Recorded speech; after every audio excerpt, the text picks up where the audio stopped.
learn to play tic-tac-toe. No one would argue that tile boxes can think. Okay.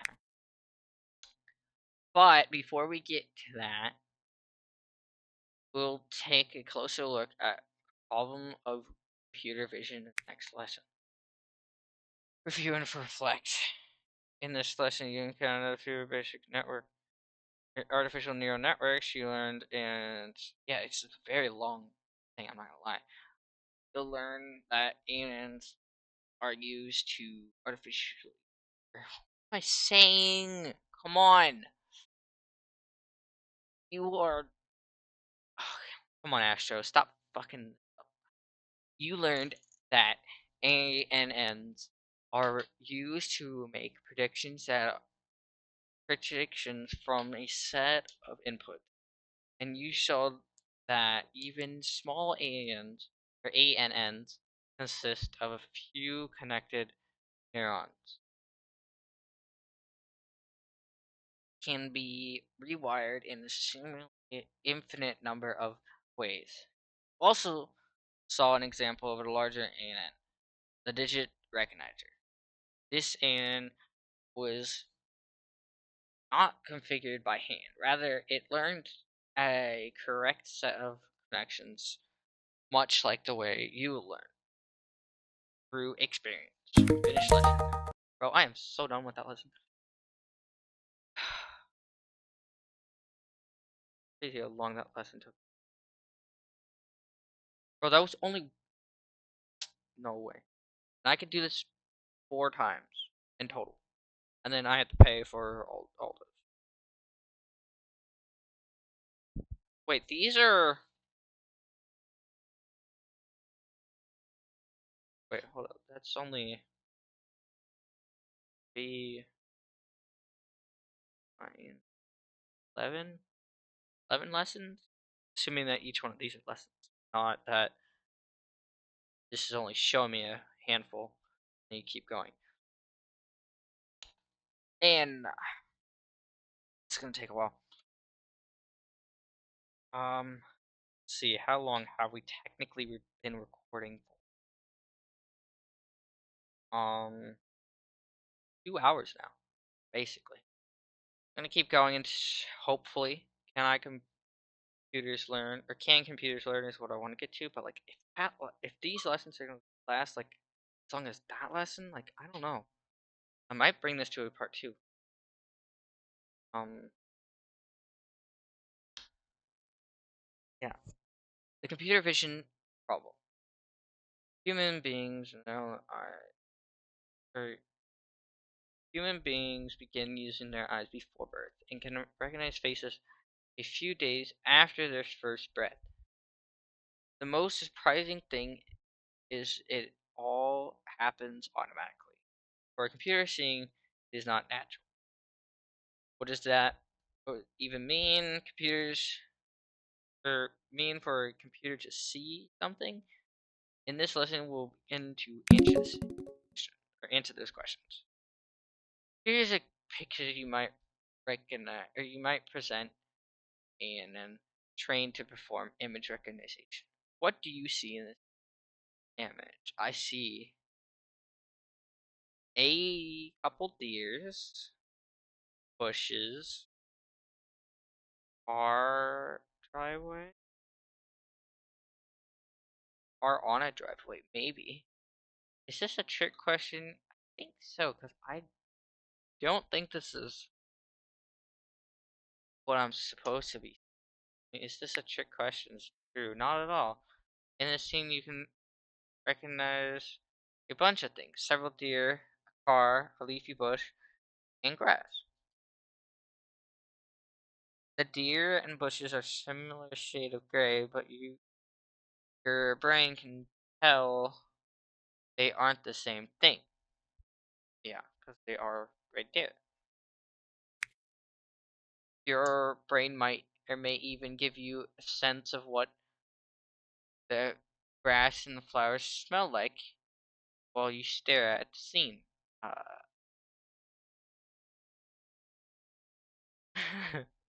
Mine brain is not. Evidently, your brain is doing something significant or some significant processing.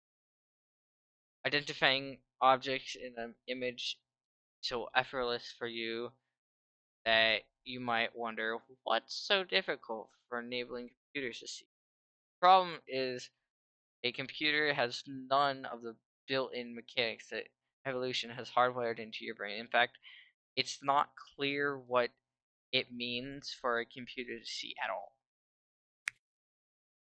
One of the things we will have to get used to is that computers can only think of numbers, whether it's a photograph, a song, or a add to the computer. To the computer, they're all represented by a list of number. Hold up, my brain is slowing down. Brain is slowing down. I don't like it. Get energy going again. To the computer, they're all represented by the list of numbers. In digits, or in digital images, is a digital image is represented by an array of numbers called pixels. Saved in a computer memory, the scene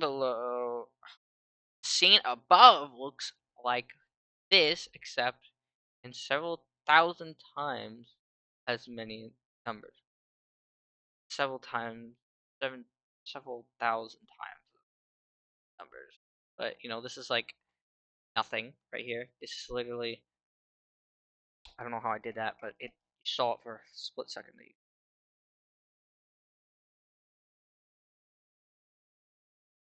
I don't even know how to do that. Whatever. Um, a sight less scenic. No, obviously. Human vision context matters. Or human vision context matters. Context matters. Let's begin to appreciate how difficult the problem of computer vision is, covering some features of vision algorithms that run on your own personal processor, your brain. To start, here's a small region of the photo that we've blown up, or that a goodness, here's a small region of a photograph that we've blown up to like 1% of its pixel. All right, I'm using nothing but your biological vision system. Do your best to identify what it's snippet of. Book, plant, share. Those are some random grayscale pixels.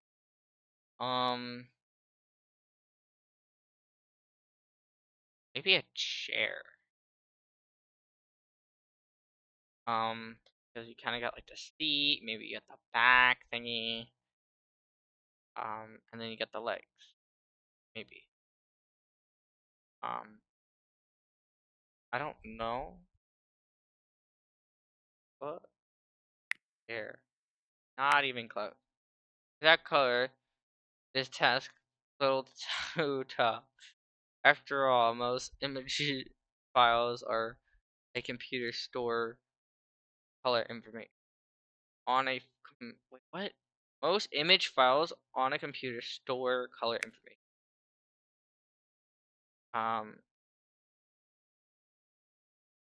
with color, what do you think it is? A mushroom growing out of a patch of dirt? That's not on my mind. Two matches held in a cross over a table? Maybe? It, this is one thing, but like I feel like the smokestack against the darkened sky, a car driving a bridge. Well, none of these. Not a lie. Watch. I'm gonna say this one though. Sure have an active imagination. What is it? Those the picture is open for interpretation. You may have noticed that you heard that as you read this just suggested answers, you could see a fragment of each description.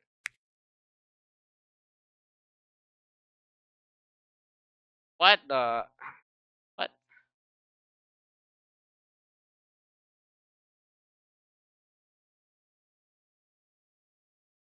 You're sure where you can. You're only sure what the picture is to get more picture. Here's a full picture. Okay, can you find Connie with this? I would say right here. No, lower must be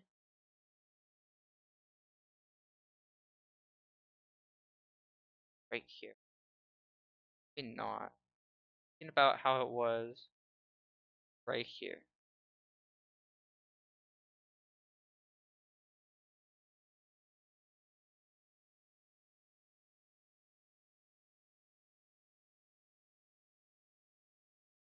Right over here. Wait, it's just not even like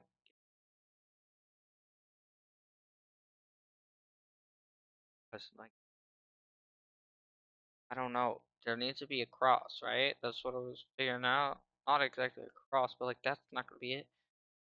Uh, no, maybe like something over here. Oh, it doesn't even get the full zoomed in, which is weird.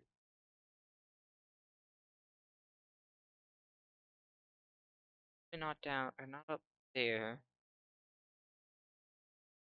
Actually,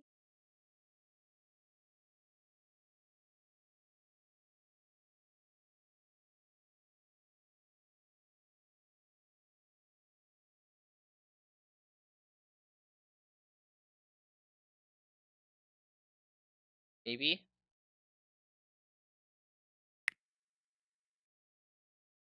What? Actually, I wasn't terribly off. I mean, I was right here, right? Yeah.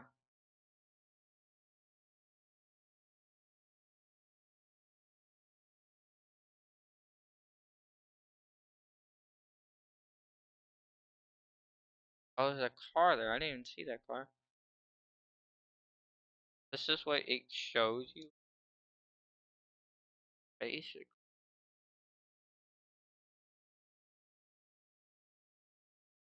Even if you got it right, you might be surprised in how different the same set of pixels look now that you clearly see the snippet is a car driving across a bridge. With the full image, your vision system is clued by the context of the scene. Realize that the little pictures are cars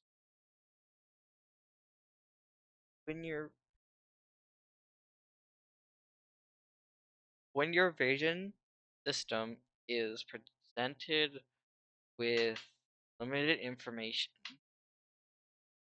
it automatically fills in those. That's one of the skills of 100 million years of mammalian evolution bought you. Bought you? I think that's the right thing, but whatever. You're welcome. Yeah, yeah. Human vision, optical illusion. Okay.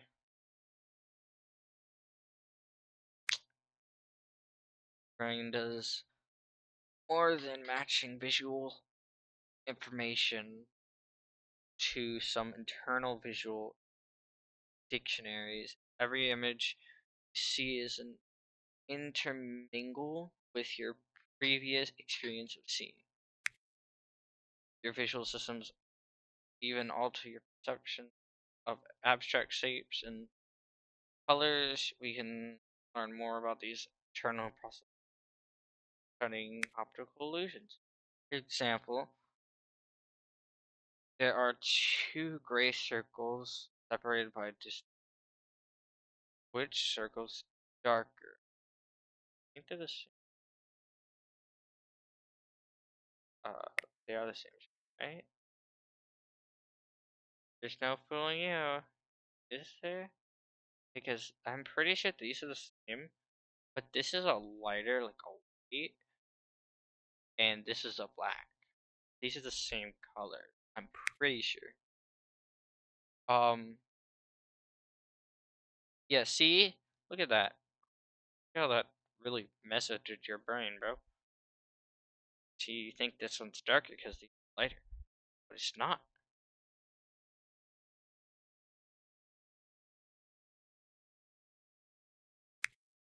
I know how optical illusions are. Now, if you'd asked me that without saying this is optical illusions, I'd probably say this one's darker, but as you can see, it's not. Illusions underscore the idea your biological thing, potential brain, and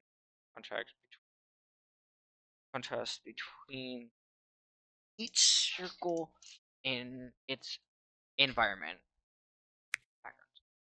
Equally impressive are things simply. Okay.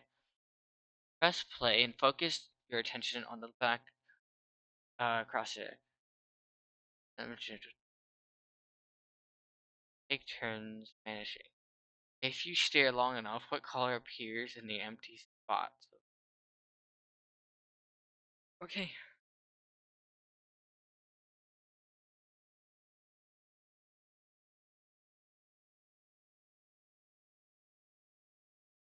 Okay, I can see like a pale green. That's what we see too. Most people experience this thing neon green and 3 seconds here. And if you guys look like ant spot, it's clearly not like disappears. But if you actually like stare at this thingy,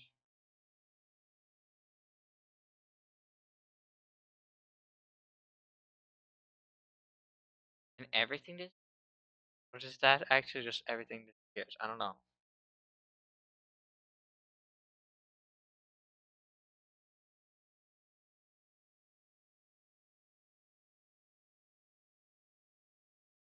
Everything disappear. So it's just like an optical illusion.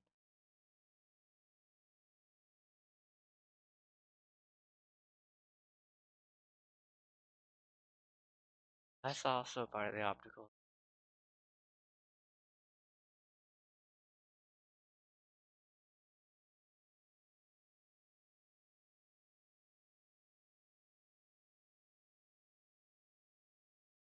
Very interesting. I don't know why I'm so fascinated by this thing. Whatever. So if we switch to blue, go ahead and try to pay attention. Okay.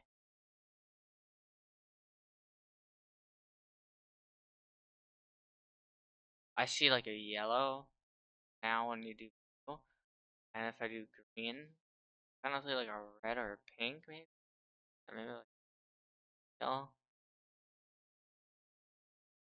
or like a light pale blue, baby blue. Like switch it up.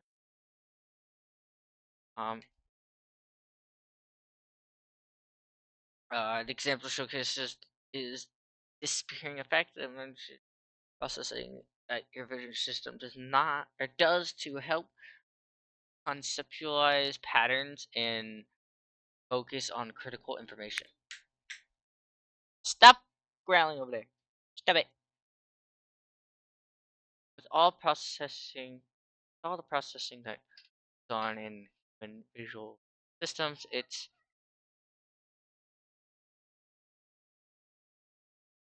oh sorry.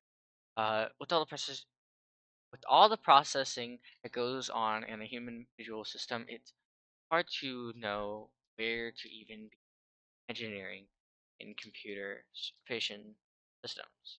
However, the past several decades have seen computer vision grow by leaps and bounds.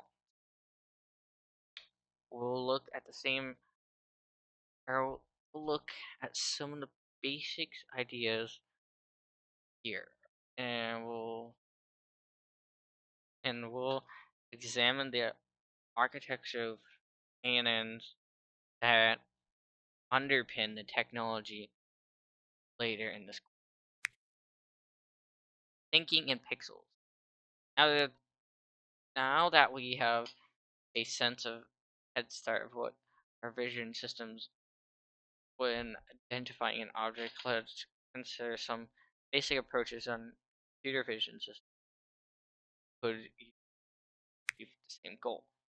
Let's think about what happens to the values of pixels as the amount of ambient light changes in a scene.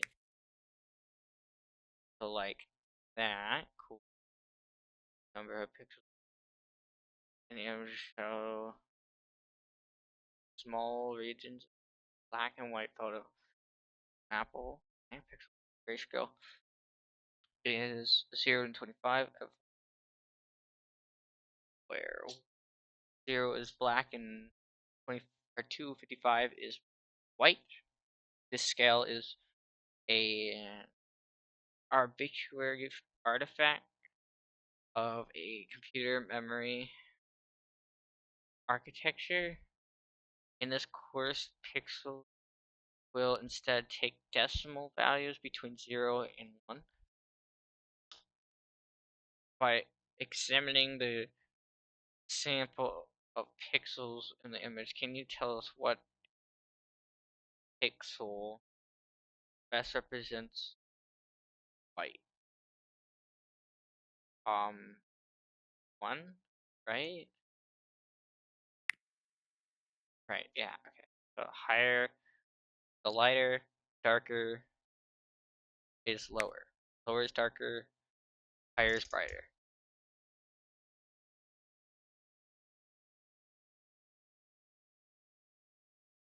If we change to an apple or its environment, like the changing light levels in the room, the grid pixels will be different. Which two options shown here could result in different light levels?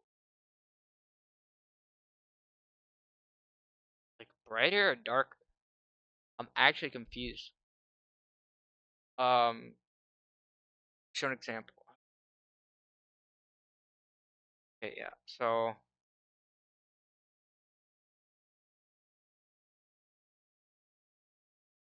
which one would be the answer?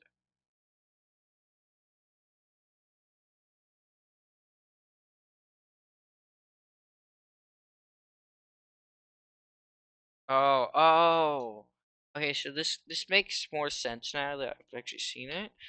So it's saying, as in referring to this meant, like, instead of like this is changing the light levels, this is changing the environment. So this is a different image, but this is a different part of the apple.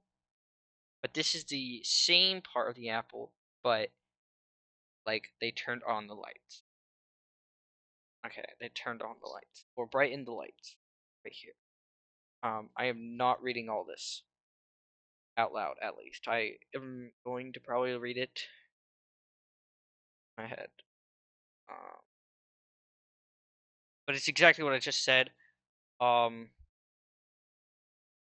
yeah. So this is a different environment. This is a different light level.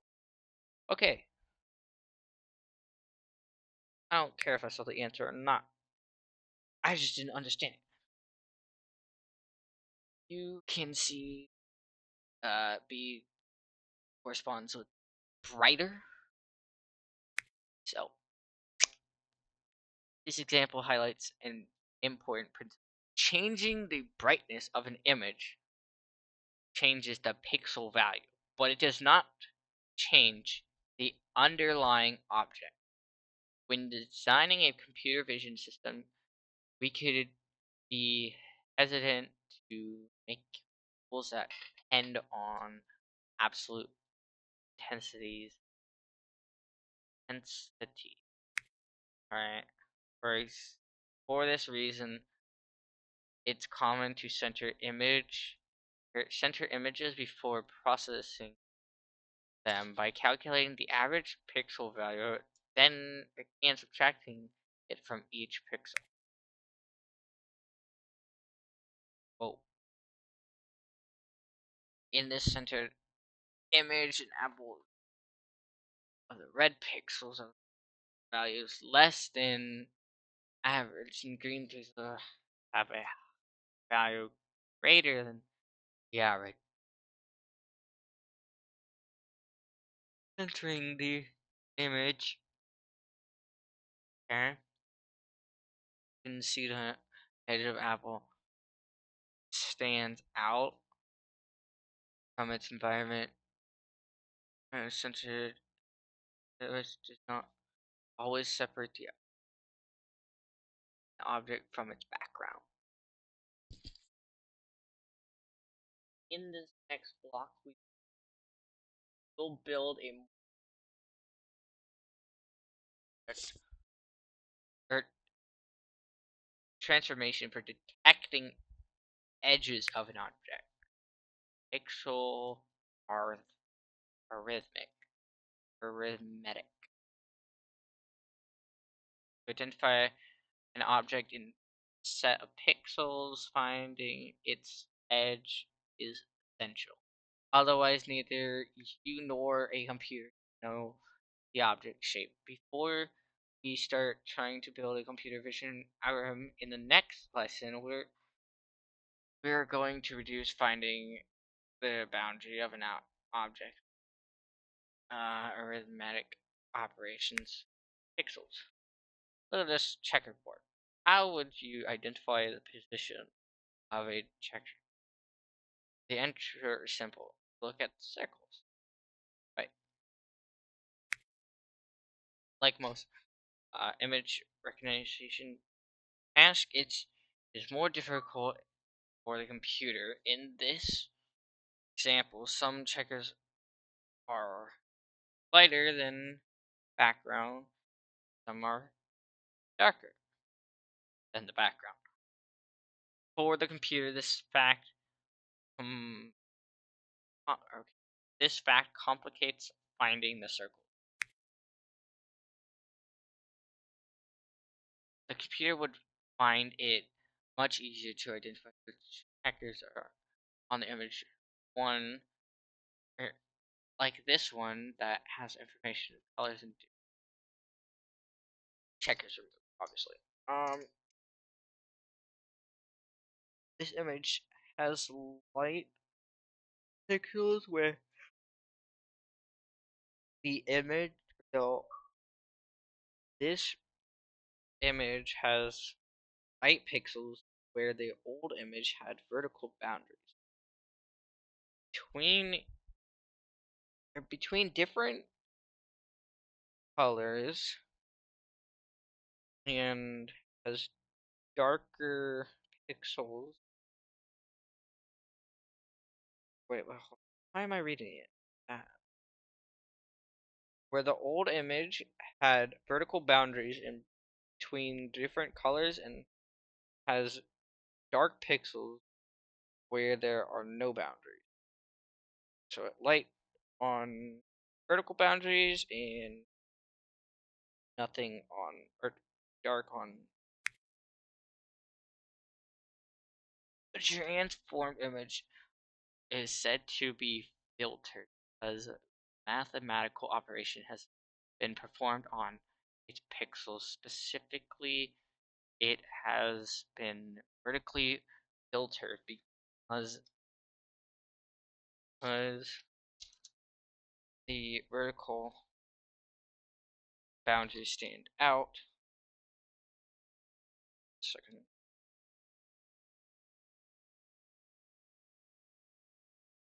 Better read.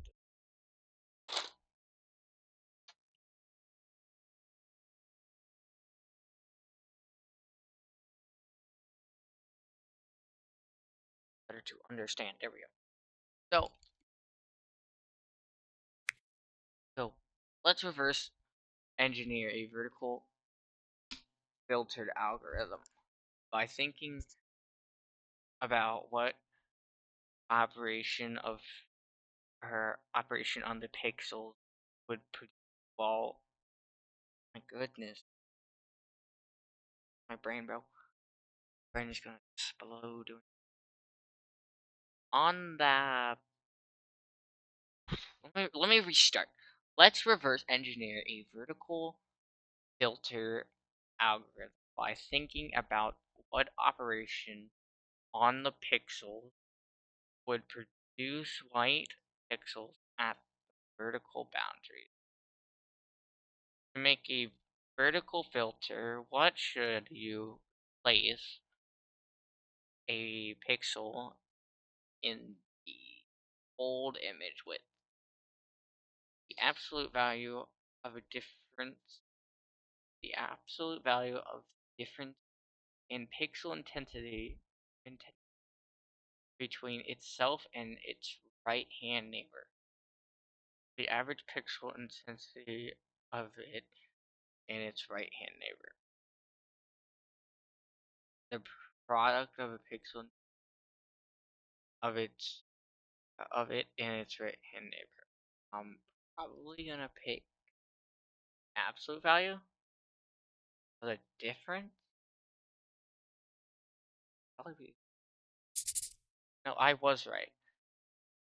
Why did I second guess myself? When there is a vertical edge, right hand, the vertical filters lines. These in an image combine. This could be a front of bus, gray sky, or an interface between two books on the shelf, or the outlines of someone's hairline on their face. Um, here's the equation, I guess. Math.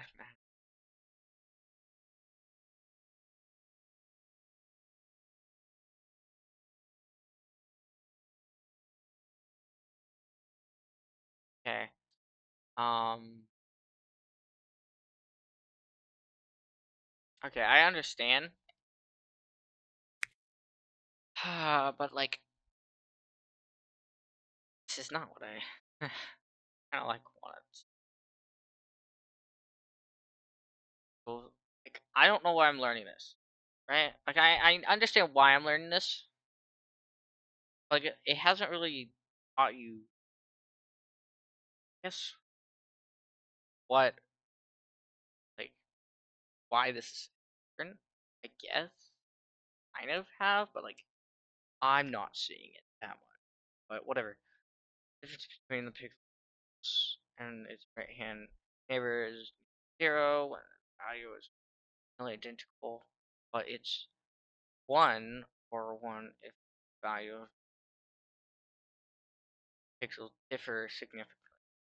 So the abstract value of the different produces nearly white pixels. And the large difference pixel color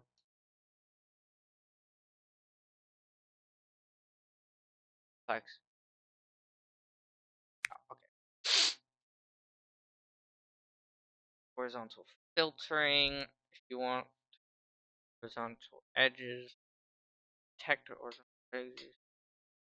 What neighbor pixels should value should subtract from above above horizontal. You would want to do either above or below. Use your explanation if you need it. Pause it. Horizontal, vertical. Wait, what?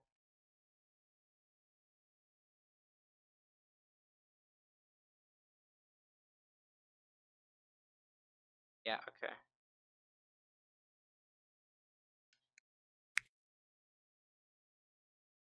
Want to find the edges of object. Outline all. Plus the idea that information resides in the comparison of the neighbors or neighborhoods of basic of the modern theory of computing. Later in the course, the idea arises organically with networks. They even learn filters that optimize information. Computer vision has advanced and to the point that it's competitive with vision on some tasks. Today, computers tag photos on social media, scan X-rays, science cancer, and guide a car through obstacles. There's a long way to go, but it's the vision task that where a computer is successful. It succeeds by identifying objects from the pixels. In fact, here's but I'm not pretty sure. I already kind of just learned it all. That course, I'm not gonna lie, was boring. Like, come on, get me into a course. The fully computing programming. I really hope this is like, why do we need neural networks? Some things just can't be programmed. Okay. Um. Oh, I don't know. I want to do something. This is gonna take forever. Okay, like, hold up, hold up, hold up. Let's see. Do I have to do anything? Gonna be coming up on the 3-hour mark soon. Problem. I still have to send this video. Um, but shape recognition problem. When it comes to vision, a computer is going to start from different bases. How many fingers? E. Um, that's a lot, buddy. That's not 3. That's like a lot more than. That's crazy. Um,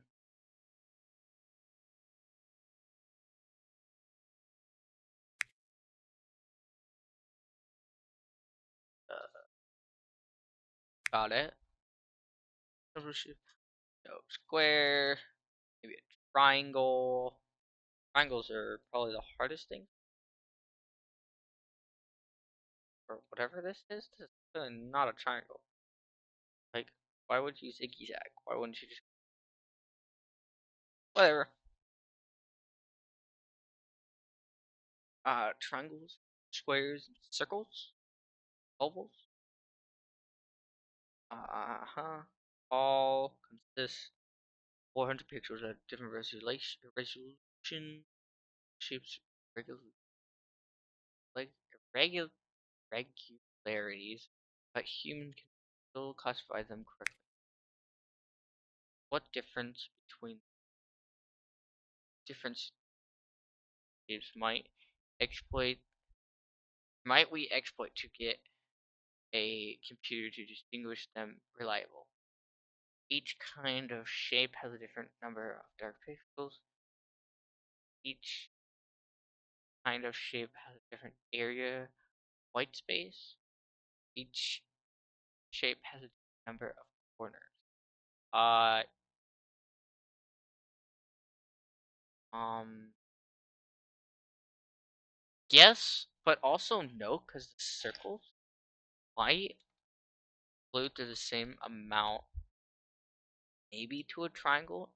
Now, like this could be argued, but I don't know what classifies as a corner due to this, because like circles do have corners. If you're thinking about like a pixelated circle, it does have technical corners, outside and inside corners. That's it's a pretty great shape or right angle right there. Yeah, there, right there, right there. Actually, all these technically have right angles. I'm gonna call it corners. We have infinite, or we have too many. I think it's probably the dark. No, that's stupid. You can't count. You can't rely on this stuff unless you're counting the overall things. But how are you gonna say that, huh?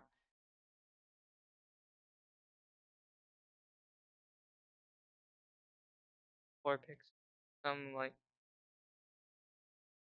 what did I say before though? Show it anymore. That's dumb. Oh, that's not. Um, like you're not gonna get an exact, but you're not gonna be able to get an exact on this one either. Like you're screwed there, buddy.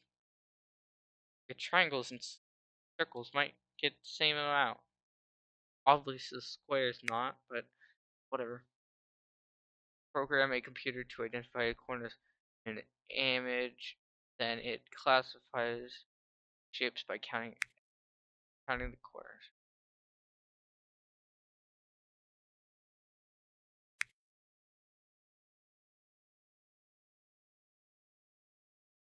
Snippet 0.7 or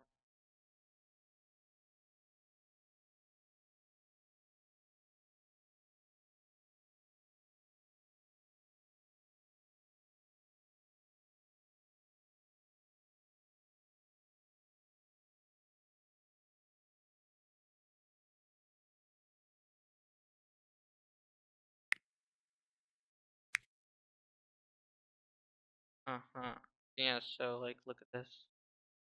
This is the greater than 7 right there. Like it's really hard to see it. Um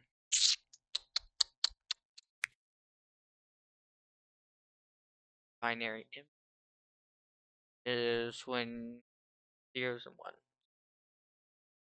And of course we'll constraint how do we develop uh let in and side for itself what defines a boundary in corners. I'm about to skip this entire lesson. What is this one? Turning corners? What could go wrong? Review and review. I'm gonna like quickly, probably not read a lot of this because it's just kind of like teaching about cornering. Here my thing won't like, but yeah. How many neighbors of the highlighted corner pixels darken? Two, three, three. Like how neighboring? Like I would say this is three. Now if I get this wrong, let's say if I get this wrong, I'm gonna like I don't know, be upset, right? Probably because like that's obviously three. Two are neighboring, but three if you're counting adjacent. As a neighbor. All kind of first pair. Okay.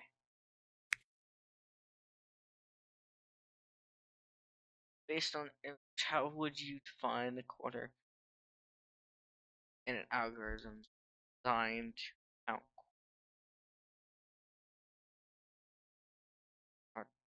The dark neighbor.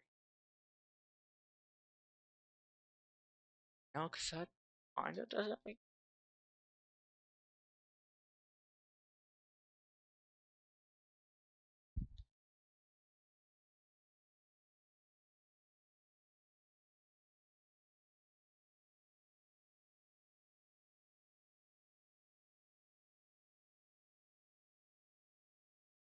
No, that doesn't make sense. Corners are different. Dark pixels, dark neighbor. I feel like it's probably the last one. Yeah.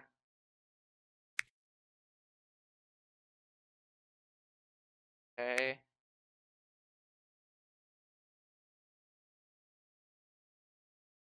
One inverse. Visit each pixel and then count. And if less, then try neighbor. At the neighboring county. No. How many corners would you the neighboring are going to detect? Three, three.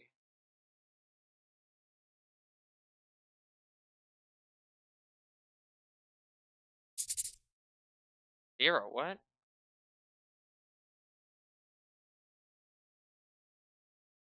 Corners would the neighboring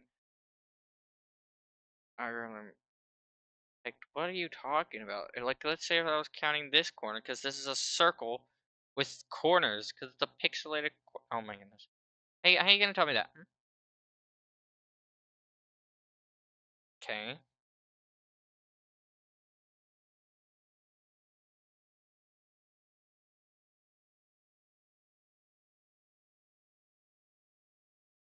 Yeah, this is a little stupid though, because these are technically counted as corners on a pixelated thing.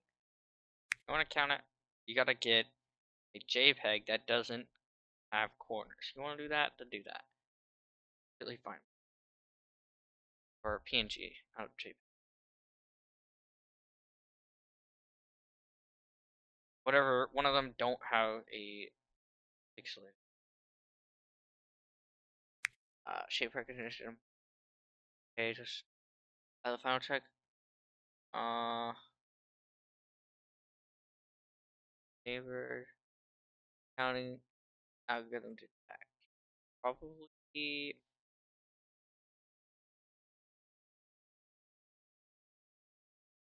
Uh, how? What is it talking about when it counts that? Because like this one only sees four, or only sees three. This one sees four, but this one right here sees three, three, three, three, three. This one sees two. Like, what are you talking about? How many corners would the neighbor counting algorithm detect?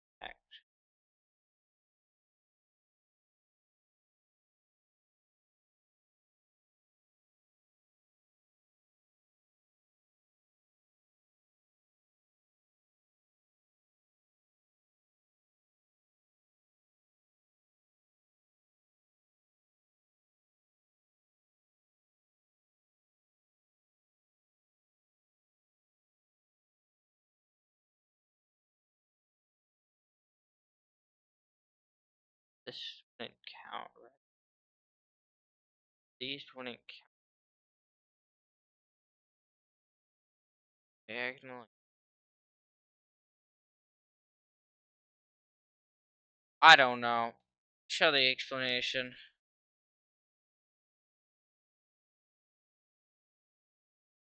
Explain to me on this one. What are you talking or viewer? Yeah, but okay, okay. This is so interesting. Triangles don't have four corners, huh? Four corners, huh?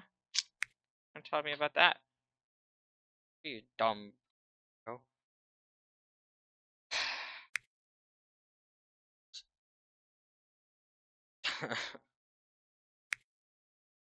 Like, you're teaching me stuff that's gonna be false. I'm not gonna be using it if it's gonna be not working.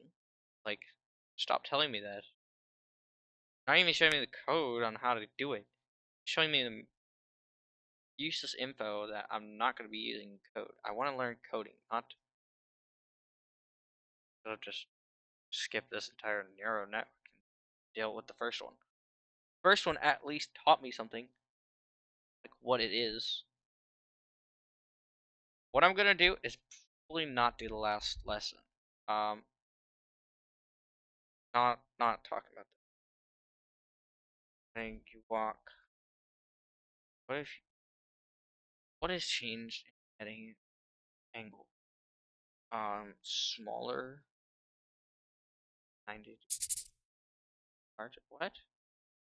If you're walking this way and you're walking this way, what's gonna be less than 90 degrees?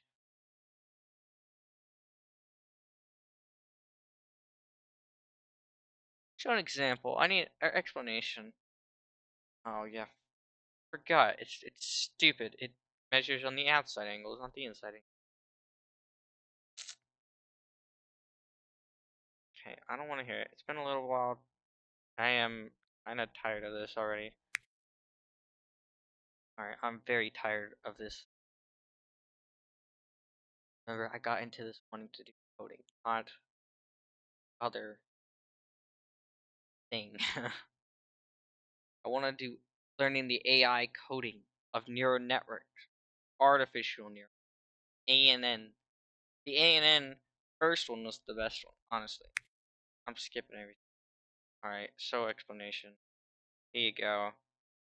I'll probably come back to this once I'm actually ready to actually learn about this, but I'm not ready to learn about this. You can see the answers. But I am just going to speed run.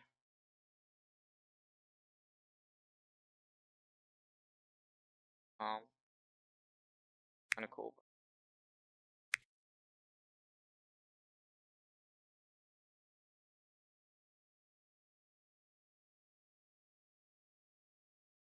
But why did it add one right here? What is it doing? Why would it ever do this?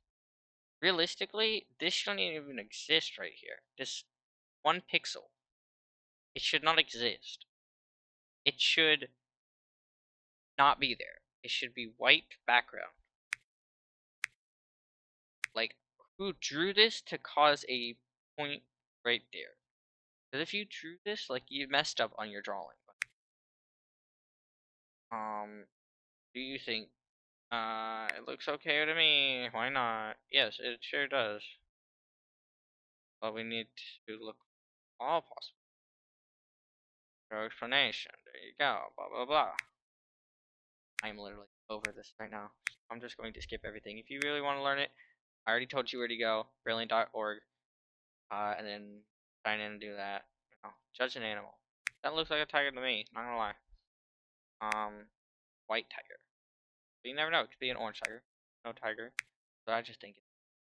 Here's your do and reflect. I'm so done with that lesson. Hate that lesson. And I don't really mean hate it, but like I very dislike that lesson. I don't know. Can computers learn? This one probably is like the first one. Hopefully. What is learning? Last lesson. Tried and failed to develop a acronym. Yeah, see, it failed.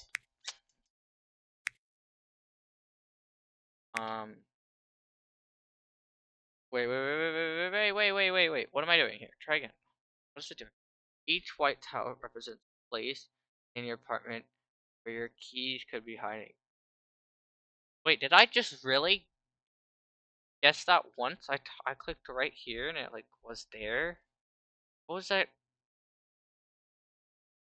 Y'all see that? Now I'm just doing terrible. I'm gonna get everything. Watch, it's gonna be like the last one I check. In one of the 4 corners. Definitely got an actual reach.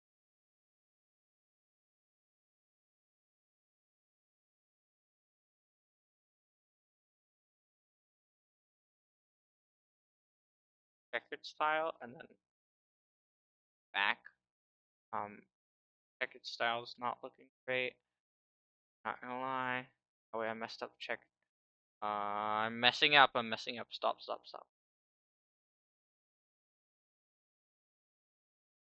Bro, what?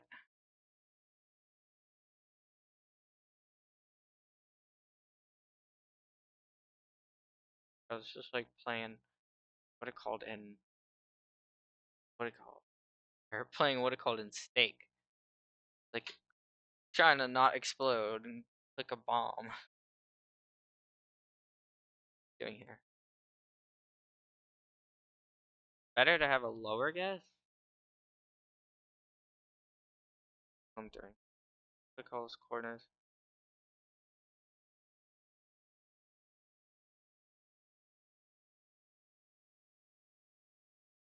Entire bottom.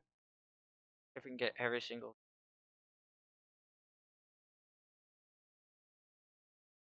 Let's see if we can get all this without getting the key.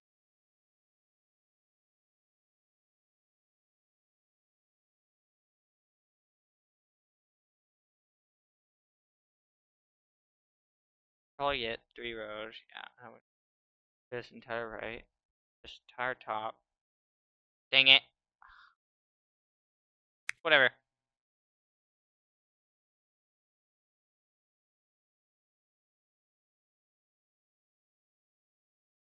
Yeah, I'd probably do like somewhere. Um.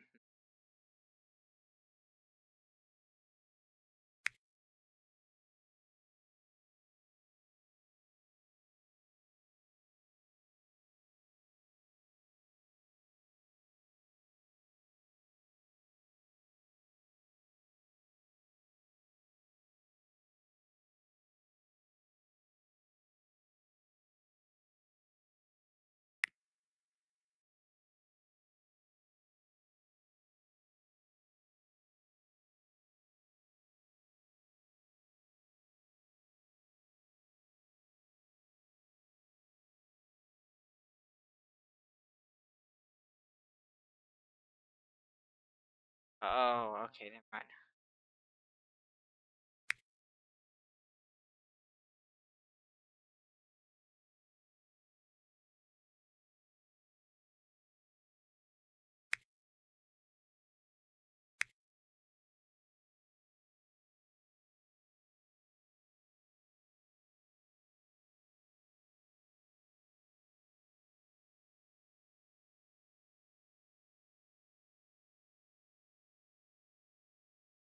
Oh wow.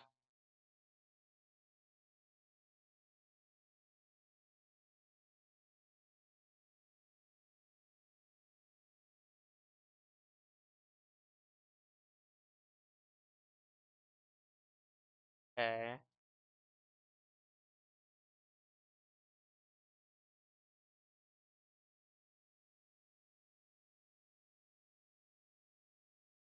There we go. Getting somewhere. Okay.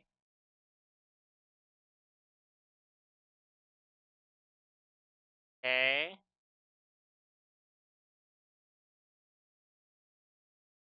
Ooh.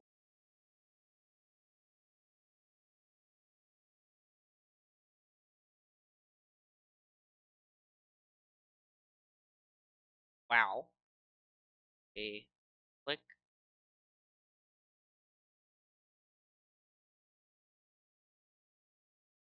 Oh.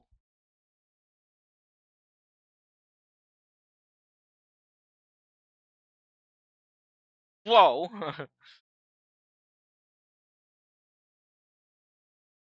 uh.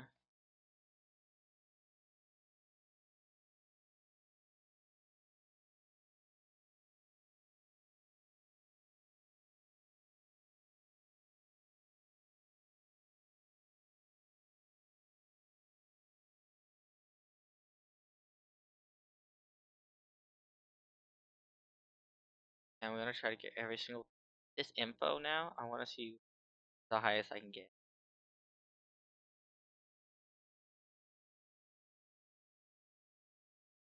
Right here.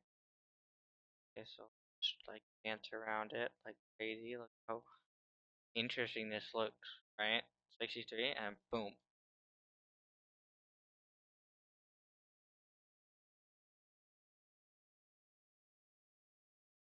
Bottom left, right? Yeah.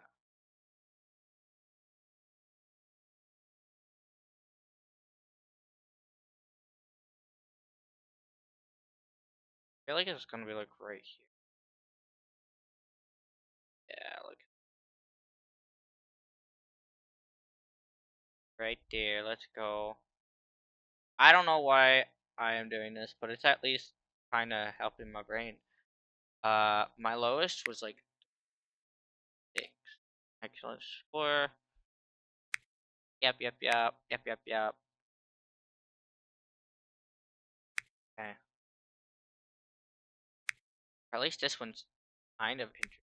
I like this tic-tac-toe strategies. Alright, and then we go boom, boom, and boom, and boom. We get stuck. Yeah, okay. Continue. I wanna play. Okay, so it's X turn. Drag the marker on the board. Play through the game. Assuming neither player makes a mistake, which player will win? X. Good work. Look, X goes there. No, no, what? No, I meant like this, and then, well, I mean, if you go here, literally that's game over, because you go there, and X says, haha, or, you know, if you could go, yeah. I gotta do this that, not in this circumstance, not get that many.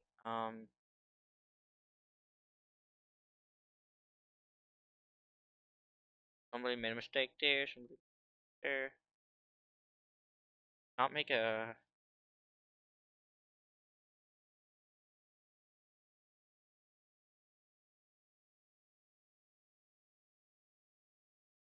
that way or that way. Let's say, I don't know. We're not doing this, we're not doing this. This is literally the most optimal path. Getting screwed no matter what. Alright? X win. Matter what.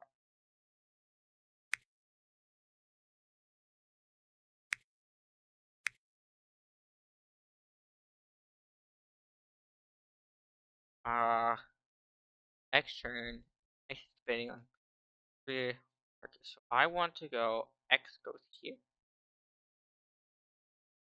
Uh okay, so then X goes here, then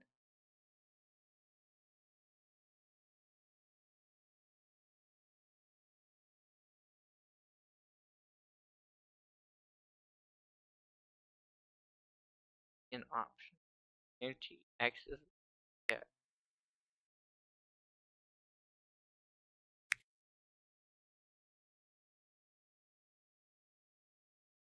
Ooh, okay, that's a different route. That's not exactly what I meant. Oh wait. So I go here. Or right here. It goes there. Then I have to go up here. But no matter what, I'm winning that same round. So it does not matter, right? Because this does put a threat in the middle. But even if you go here, you win, right? You win. Sure, this is actually better. And I've done that many times, but like it does not matter because B still wins, right? Because look at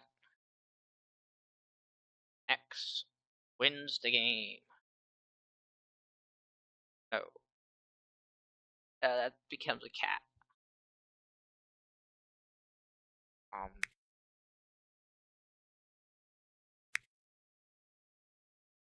strategy tic tac toe. Okay, okay. Matchbox computer. Uh,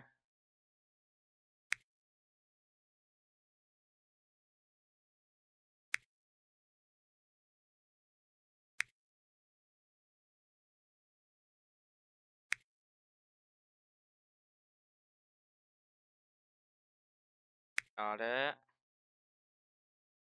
I'm moving too fast. I'm sorry, but I'm not reading from now on. For this lesson, I just want to get through this lesson because I want to end the video on some point of time. Um, if the board state of on the mat rises during a game, on which phase is the matchbox computer most likely going to make a turn?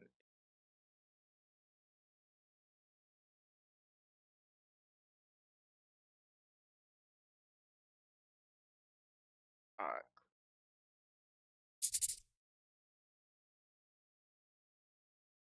wait, but why? Isn't okay. Actually, that's smartest. No, because if it's O's turn, if it's O's turn, or like not O's, if it's Circle's turn, then I would say it probably would go green. But I apparently did not read this, and X is the computer. Yeah, whatever. Blah blah blah. Sorry, I was not reading completely, but I'd understand eventually.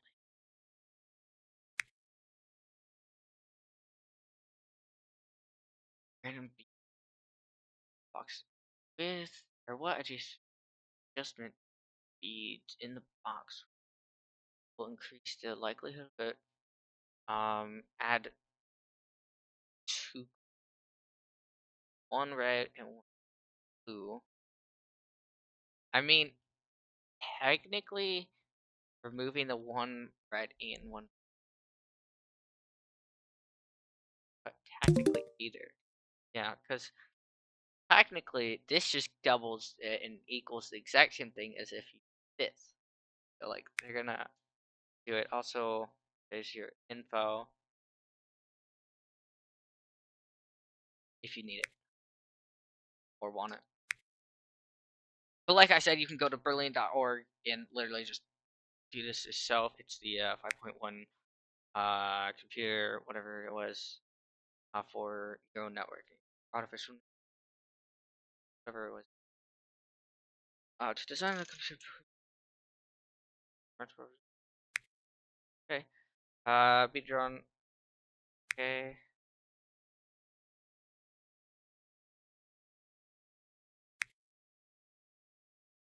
Back. Turn. Color. Okay.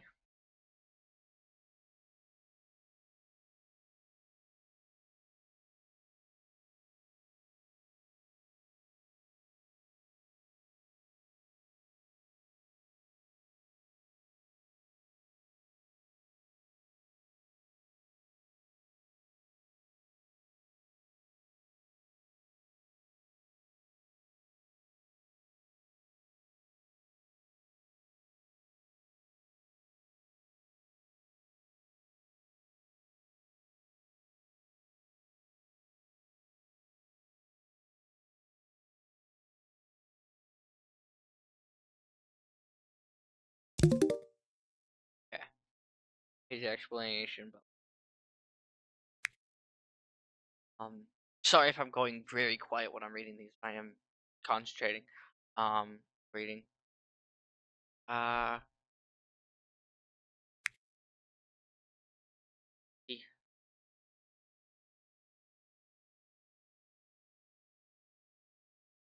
blue and lost, so it's like, nah, I don't want to do that. Blue again, and that's it. A different option.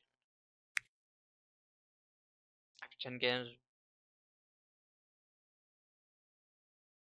at the end,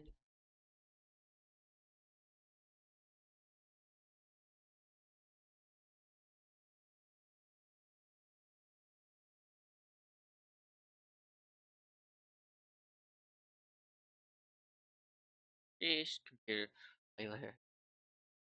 Increase exactly.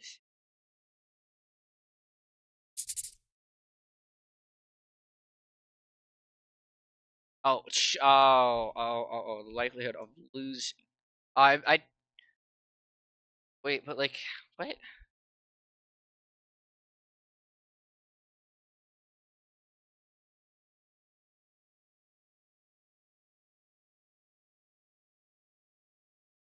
Um, okay. Yeah, okay. Uh,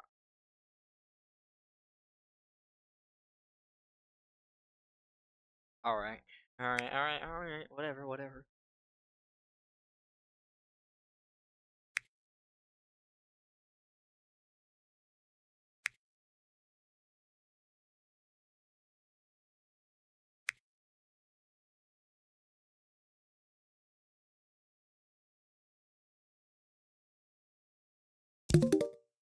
Yeah, because now it's done it once, it would like to do it again. And if it's done it too many times and lost, it's not going to want to do those again. This is going to be wanting to do.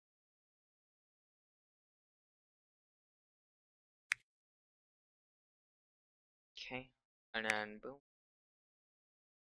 What learn? Where the computer would prefer playing good defense after a game that ends with no winner. That were back beads drawn. Put back the beads that were drawn and add one of the same color to each box. Put back the bead and why? I feel like just putting them back.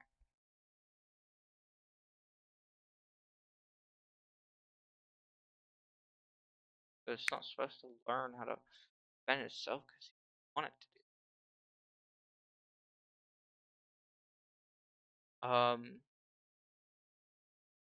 Putting the computer would soon.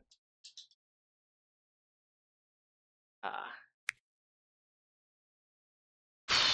each time here's this, and each turn does add two more. Add one. Add one makes a little bit more sense if you're adding two. Just got it. Okay. Measuring success. Less likely and more. But what happens if we actually use the system? Use the system. How does it perform? How does the Matchbox computer develop a strategy that helps it win, or at least not lose? Yes, indeed. Um, kind of, maybe. Uh, here, uh, okay, and just box. Box changes after every game. Box one. Uh, board with at at the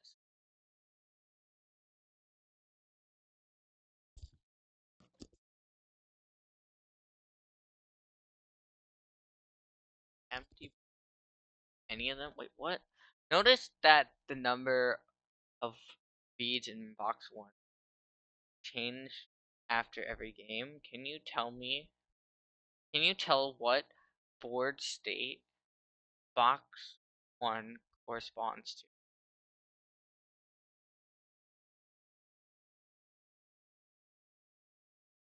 On any of them.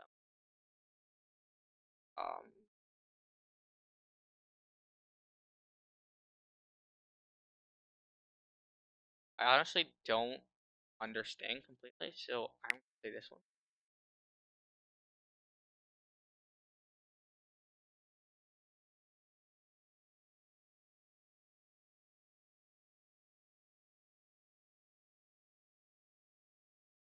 Yeah, but there's no empty board. What is he talking about, empty board? This is an entire beat, and this thing goes up to 100. Like, what are you talking about?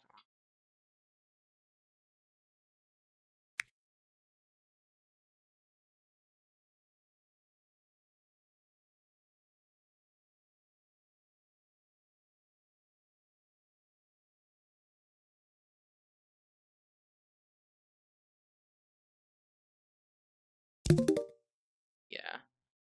Okay. The computer loses box 1. A bead. But if wins, gains beat. Number of games, game. Game 3 was a loss. Game 4 was a loss. Game 6 was a draw. Win. And then you get this. Okay.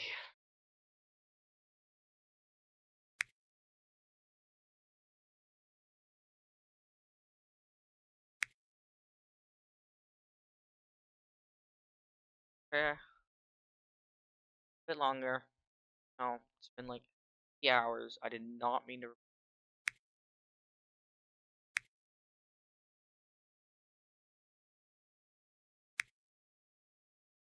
I how big this file's gonna.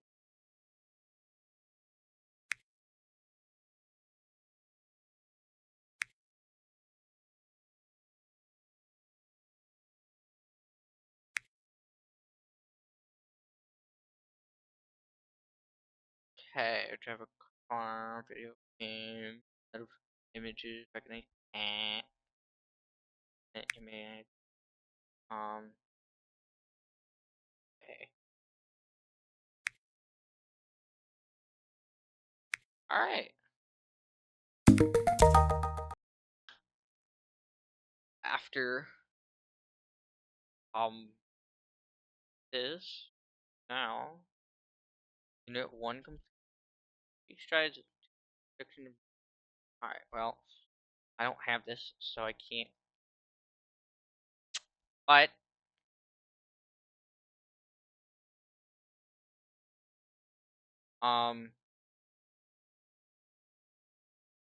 yeah, so, in maybe the next video, we'll be trying, I don't know, something else, maybe next steps, or like we'll probably be doing these or something, or applied Python, algorithms, data structure, or something totally different. I don't know. Thinking in code, I don't know.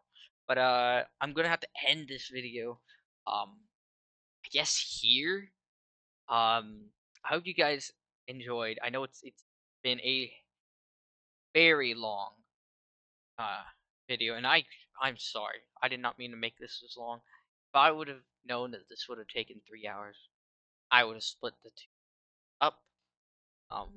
Or I'd have split it into 2 videos, coding in one, and neural networks stuff 2. And if I would have definitely known about it, then I would have definitely split it up because I did not want to spend 3 hours doing this. But I just want to get into coding, and that's why I'm starting this. This series. I don't know if it's just gonna be a series technically. But it's gonna be a learning thing. I do want to document my learning on my channel. Um, because my channel is not just gaming. It's not just a set thing. My channel is mainly based off of gaming, but it is also where I can document learning on like stuff I want to learn myself. Like this isn't stuff I'm told to do, like schoolwork or anything. This is just me doing what I want to do. And if at any point I just don't want to continue it, then I could just end or stop it, and then like I don't have to go. I don't have to continue. Like I'm not gonna get a fail. I'm not gonna get an F because I'm not doing it for school. But it is also a thing. If I learn it, then it could help me in the future with something else. And I actually want to learn coding, and I want to use artificial uh, neural networks in coding because I've seen like people like um, cold or code bullet. I was also done it. I was watching some uh so code bullet, AI warehouse, um, Yosh, um, B2 Studios. Well, also, there was another guy that I was watching yesterday. For him, second, uh, Cosmoes, Moes, Cosmoes, and then he got is the guy that I was watching yesterday. I don't know, but he's kind of what his name is. But if I come back to it, I'll probably link his name into the description, just as you, or not the description, the comment. Just I'll comment the name if I can remember it or find it. Um, but he's the one that's like just watching people make AI that learn stuff over time with neural networks and the different types of neural network or artificial neural networks programs that you can use, like softwares, the actual coding behind it, like the different types of learning uh learning programs, I would say, but it's not like actual programs, but think about it like a school program. Um, they learn over different types. So like there's, I think disciplinary, like you learn from your mistakes type of one, and like a point system and a point like that's one of the ones that I know of. I can't remember the name, and I don't know why because like it's kind of annoying that I can't remember. I've also been doing this for like 3 hours, so my brain is like fried.